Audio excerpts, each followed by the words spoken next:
কোরবানির ঈদ মানেই পরিবার, আনন্দ আর মজাদার সব রান্না।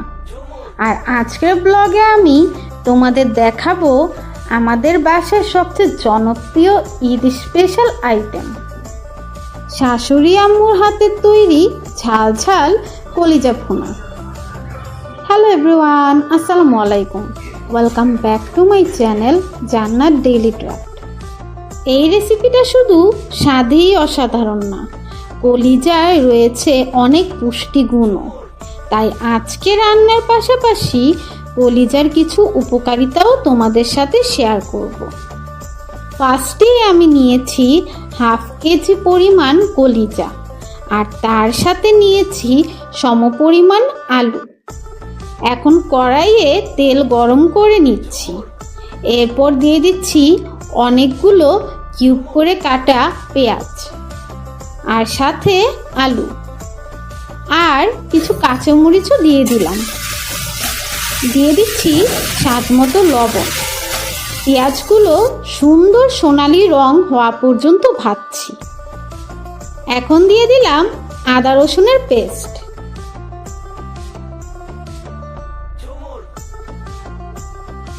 সাথে অল্প একটু পানি অ্যাড করে দিলাম।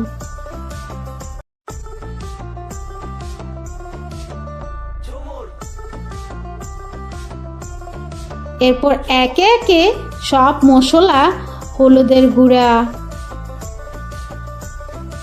মরিচের গুঁড়া আর ধনিয়া গুঁড়ো দিয়ে ভালো করে কষিয়ে নিচ্ছি।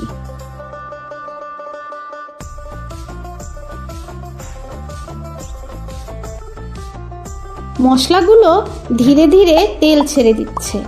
এই ধাপটাই কিন্তু স্বাদের আসল রহস্য। কিছু লবঙ্গ দিয়ে দিলাম, আর সাথে দিয়ে দিচ্ছি তেজপাতা।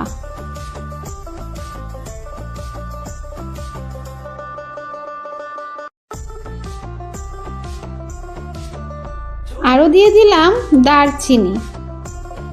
এই বাসায় মশলার আইটেমসগুলো খাবারে প্রচুর ইউজ করে। আমি বাবা অত ঝাল খেতে পারি না। এখন যোগ করছি তাজা কলিজা। শাশুড়ি আম্মুর একটি টিপস, কলিজা বেশি সময় রান্না করলে শক্ত হয়ে যেতে পারে।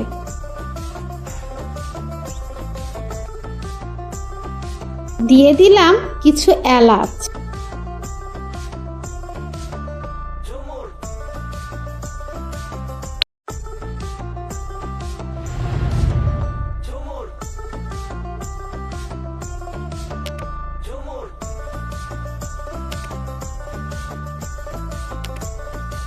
আর তার সাথে অ্যাড করছি শাশুড়ি স্পেশাল বাটা মশলা।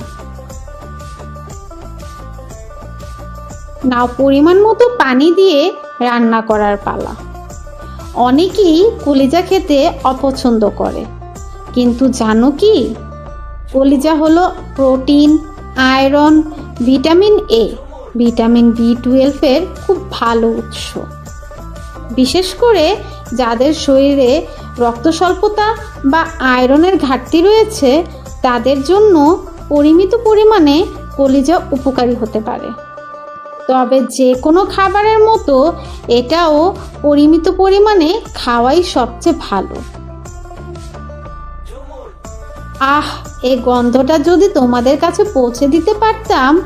দেখো কি সুন্দর রং হয়েছে, একদম restaurant style. Oh my God, look at this. মশলাগুলো একদম ভিতর পর্যন্ত ঢুকে গেছে।